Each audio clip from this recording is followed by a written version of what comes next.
or All me and right. Amy from Hey, before. I'm like, first and foremost, thank you so much for helping me with this.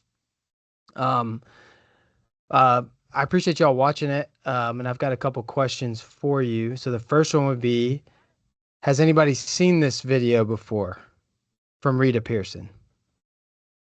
It sounded familiar, so I may have seen it before. I used to teach examining the teaching profession, and do you know how old the video is? I can't remember. Maybe I think maybe I, 2019 or 18. I think maybe I showed it to the class at some point. Yeah. Okay.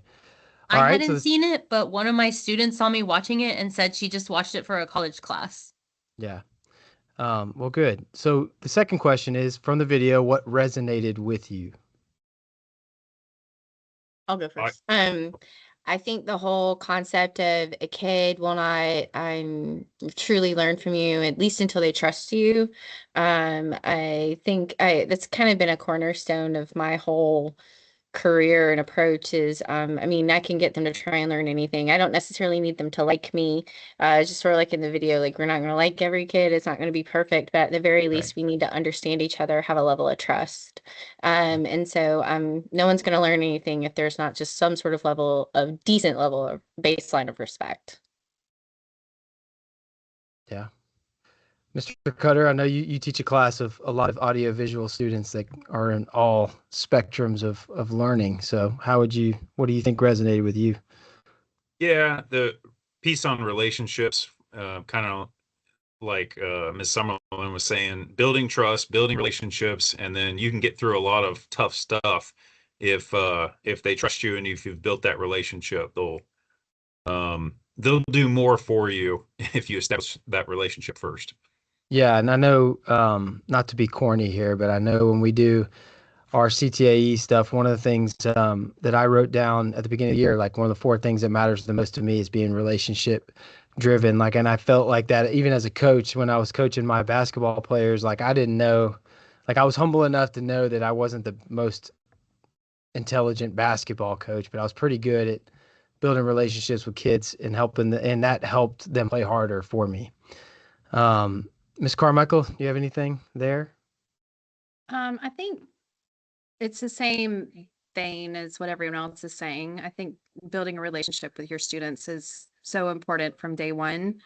Um, it makes teaching easier, but also it just minimizes discipline issues too. So when students respect you and when they buy into what you're saying, and even if they're not learning a whole lot, if they're not causing a disruption, because they do respect you, I think that that goes a long way too. So it makes it easier to do your job when you're building relationships with kids, and you have that level of respect between teacher and student.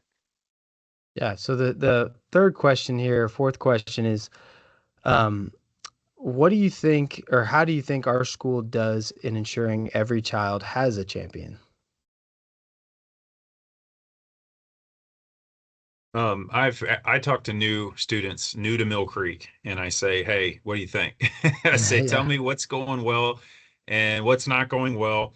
And most of the time when I have those discussions, they say teachers here actually care. And to me, it's kind of sad because it means they've been to some schools where they didn't feel like that was the case. But it speaks highly of Mill Creek that teachers are going out of their way to check on these kids to make them feel welcome.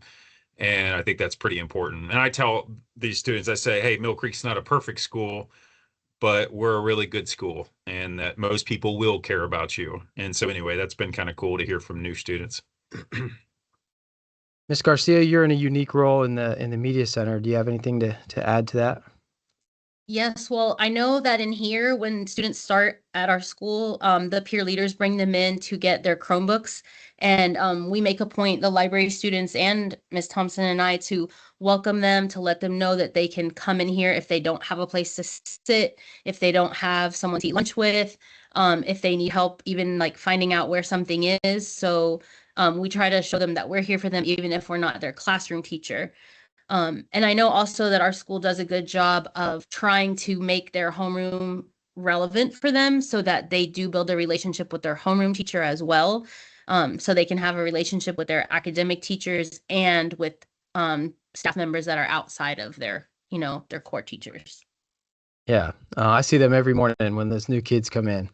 So this next question, when I read it, I think about Miss Carmichael and Miss Summerlin here, because y'all tag team the APUS history stuff, and take the wall down and y'all teach together, which I think is super cool. So what are some things we do to create engagement in the classroom and relationships with our students? We are not afraid of making fun of ourselves and playing songs that maybe students think are silly, but they still resonate with them because it relates to the unit. We wear t-shirts to try and keep them engaged. We're wearing our learning targets sometimes. So we're not afraid to make them sing the Bill of Rights, and we sing it from the top of our lungs, and I am not a singer. So I think just, leaving all that at the door and really buying into what you're teaching, I think it makes them love it a little bit more as well. Yeah, we're the silliest people in our room. So Yeah. no one can take our agree. crowns. Of course, yes. And we actually, I think sometimes we play off of each other to where we have to rein ourselves in sometimes, because the kids are like, get it together, ladies. But I think it just helps. Like I think the kids are relaxed. They know that they're gonna have a fun show. Something's gonna happen. And so that sort of keeps them engaged, but also they know that they have not only just one adult that cares, but two adults that care and two adults that are not going to let them check out. And we're sometimes bad cop, bad cop. And we wear it with so much pride too. So we're not afraid to hold them accountable and hold them accountable in a way that like everyone knows exactly what they're supposed to do. And we hold ourselves accountable if we're, oh gosh, that was stupid what I just said, wasn't it? And so I think that that's just a way that they see two goofy people who are also teaching a serious topic. Yeah, and a difficult course. Right. I think that makes it very accessible. And the kids know that they can do hard things because if these two goobers can teach it, then they can certainly learn it. So, Yeah. Well, that makes me think too of when she said in the video, you have to raise self-esteem to raise academic achievement. And even though I'm in the library now, I taught language arts for 15 years, and that made me think immediately of when the students are taking finals and they're the struggling learners and they're like almost defeated from the very beginning, so they aren't engaged. But if you can build them up with a little bit of that or a little bit of encouragement, and make them feel like I can do it, or think about the growth mindset of I am improving, even if I'm not over here, then they're going to be more engaged as well. When I think of Mr. Cutter's class too, because my office is right next to his, I see him every morning, and he's got a couple students, that are very unique and have different learning challenges, and they lead, the morning announcements. They do all this kind of stuff. They're in his room working on things all the time. It's kind of their outlet to be creative and their outlet to show that they can do it. And I think Mr. Cutter, you do a great job of that. So my last question would be, is there anything else that we could, or first we'll start with, what are some of the barriers for these children, and for these kids that need a champion? And then lastly, like, what are some things that we could do moving forward to be better about that? I think some of my students need a challenge. And so like today we had a discussion about getting out of your comfort zone and how no one wants to do that. No one wants to get uncomfortable, but Right. sometimes in order to grow, you're going to have to stress yourself a little bit. And so to challenge them to do that, I think is sometimes necessary. And to also, like they were saying, show your humanity and let them know that you don't like to be stressed and you don't like to be uncomfortable. But some of my biggest moments of growth happened when things got tough. And so to share some of those stories and to challenge them to step up to it as well. Yeah.